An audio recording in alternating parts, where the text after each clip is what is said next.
नमस्कार मित्रों, मैं Pandit Rishi Pandey, astrologer and vastu consultant. Rahu यदि खराब है तो आदमी को खाक में मिला देता है।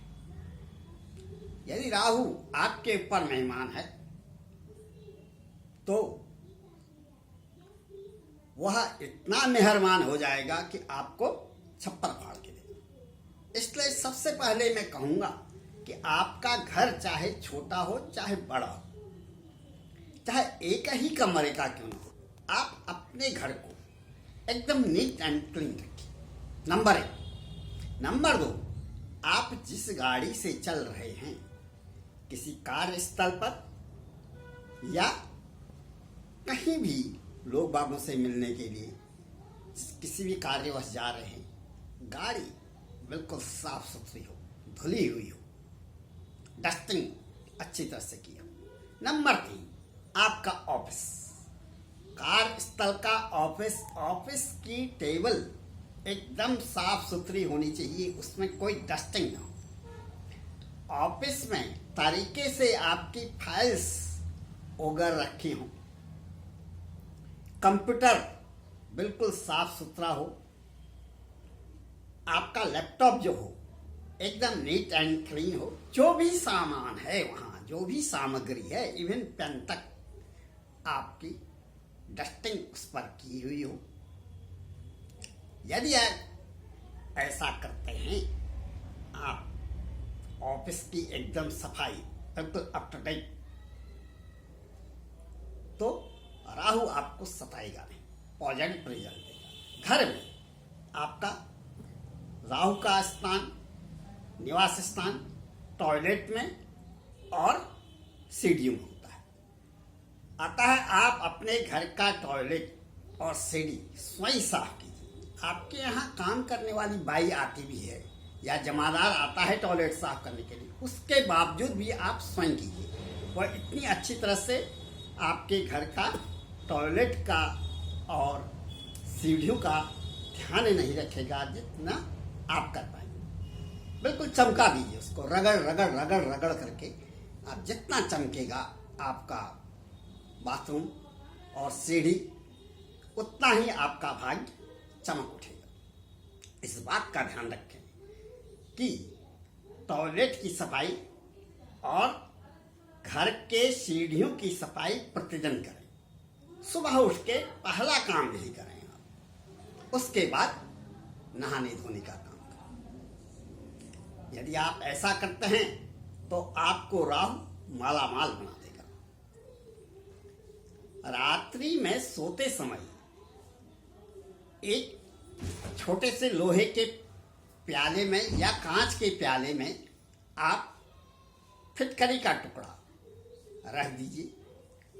उसको 1-1.5 महीने के बाद आप जो है फिर उसी बाथरूम में कमोड में फ्लश कर दीजिए, फिर दूसरा टुकड़ा बदल दीजिए।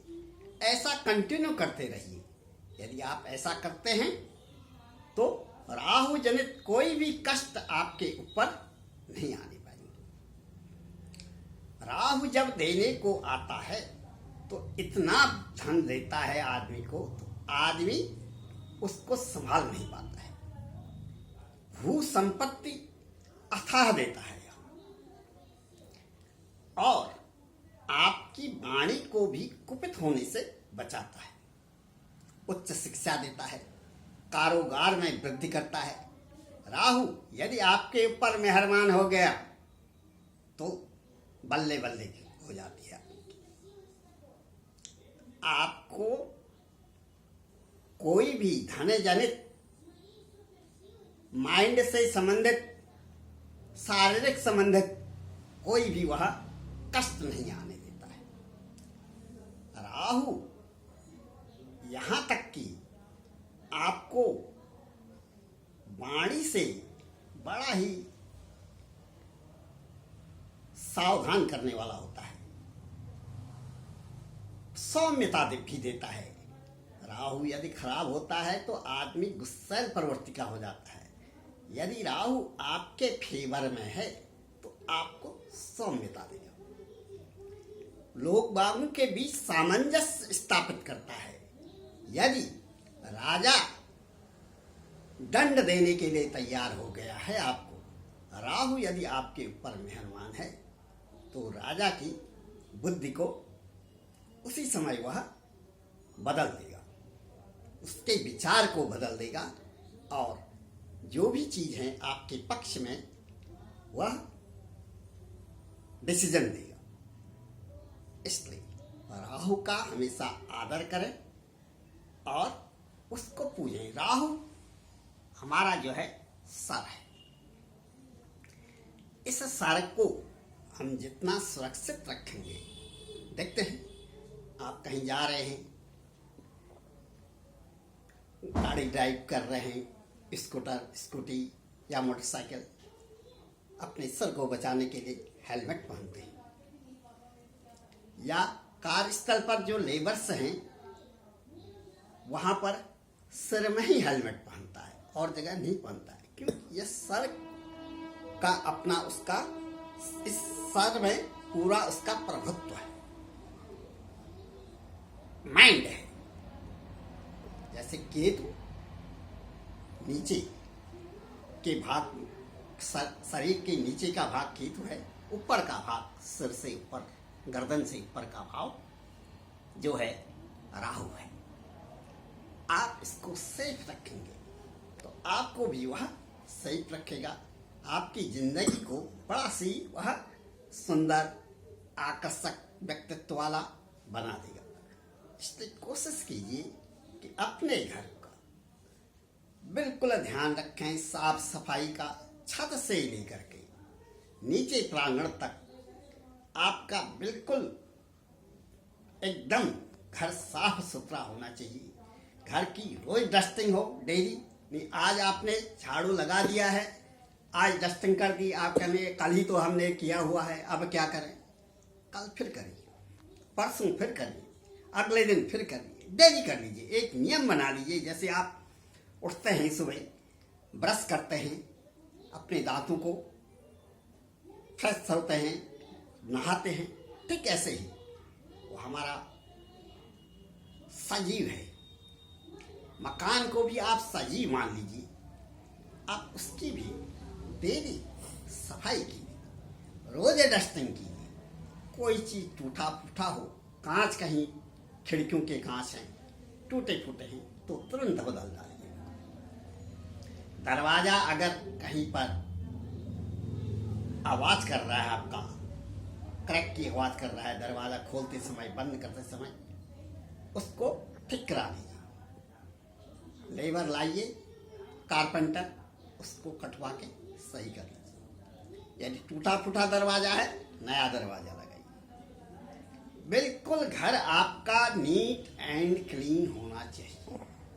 बार बार मैं कहूँगा नीट एंड क्लीन होना चाहिए, तो नीट एंड क्लीन होना चाहिए। इसलिए मैं बार बार कह रहा हूँ कि आपके घर के बर्तन, किचन के बर्तन बिल्कुल नीट एंड क्लीन हो। चूल्हा रोज सफाई करें उसकी, सुबह शाम। खाना बनाने के तुरंत बाद, सोने से पहले चूल्हे की रोज धुलाई हो जानी चाहिए। खाना बनाने से पहले भी चूल्हे को बिल्कुल साफ करें, डस्टिंग करें। उसके बाद ही जो है बर्नर को जलाएं और अन्नपूर्णा माता से प्रार्थना करें कि आप अपनी कृपा दृष्टि हम पर और हमारे परिवार के सारे सदस्यों पर बनाए रखें। यदि आप ऐसा करते हैं तो माँ अन्नपूर्णा आपके ऊपर बरस जाएंगी, आपको धन धान्य से परिपूर्ण कर देंगी, आपका घर धन धान्य से परिपूर्ण हो जाए। ठीक इसी प्रकार अपने कमरे में, बेडरूम में, स्टडी रूम में, आपका घर में ही मिलने वाला जो जगह है, ड्राइंग रूम में, गैलरी में, बिल्कुल रोज सफाई कीजिए। घर के आगे खिड़कियों की, दरवाजों की बिल्कुल डस्टिंग कीजिए। ऐसा लगे कि उत्सव हो रहा है आपके घर में। शाम के समय भी बहुत से लोग इलेक्ट्रिक बिल को बचाने के लिए अपने घर को अंधेरा रखते हैं। शाम के समय थोड़ी देर के लिए, 1-2 घंटे के लिए, जब शाम हो जाती है, सूर्यास्त हो जाते हैं उसके 2 घंटे तक के लिए,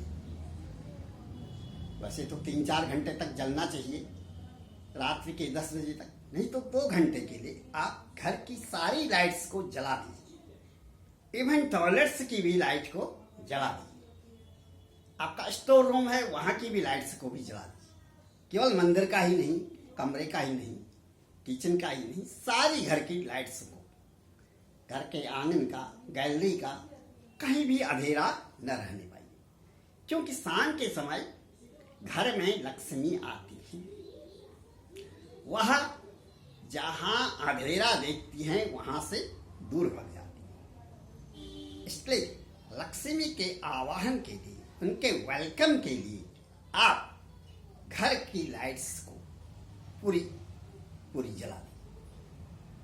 थोड़ा इलेक्ट्रिक बिल आ जाएगा, उससे कोई फर्क नहीं पड़ता, उसका करोड़ों गुना आपको फायदा हो।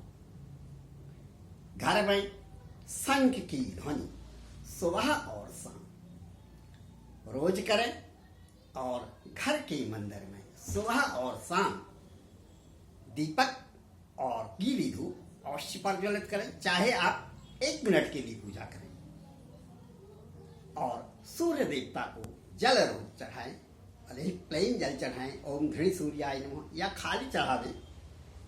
वैसे तो सूर्य का बहुत बड़ा मंत्र है, ओम यही सूर्य सहस्त्रांश होते ही जोरा सही जगत पत्यन भप्यमा भक्त्याग्रहण आरते दिवाग्रह नमस्ते सूर्याय नमस्ते भानुमयी नमस्ते वैश्वानर जातवेद सही ममे तर्ग प्रतिगमन देवी देवादि देवाय नमो नमस्ते सावत्रै जगदेश्वर सुत स्थिति नाश्रिते तरई मवाज्ञा तरुणात्म धारणै नमः विरंची नारायण संतमात्मयै नमः सूर्याय नमः भान भास्कर देवाय नमः। यदि आप इतना लंबा मंत्र नहीं बोल पाते हैं, आपको दिक्कत होती है ओम घृणी सूर्याय, यदि इतना भी नहीं बोल पाते, आप सीधे ही जल चढ़ा लीजिए, एक तांबे का लोटा लीजिए, उससे सूर्यदेव को अर्घ दीजिए। इतने में ही सूर्यदेव आपके ऊपर प्रसन्न हो जाएंगे और आपको शक्तिमान, सामर्थ्यवान बना डालेंगे।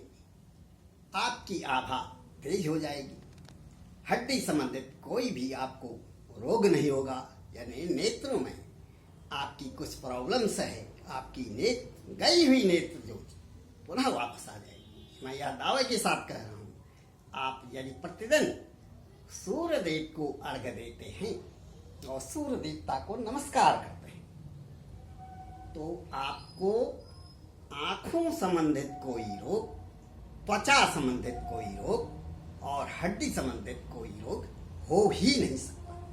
जय मां वाली।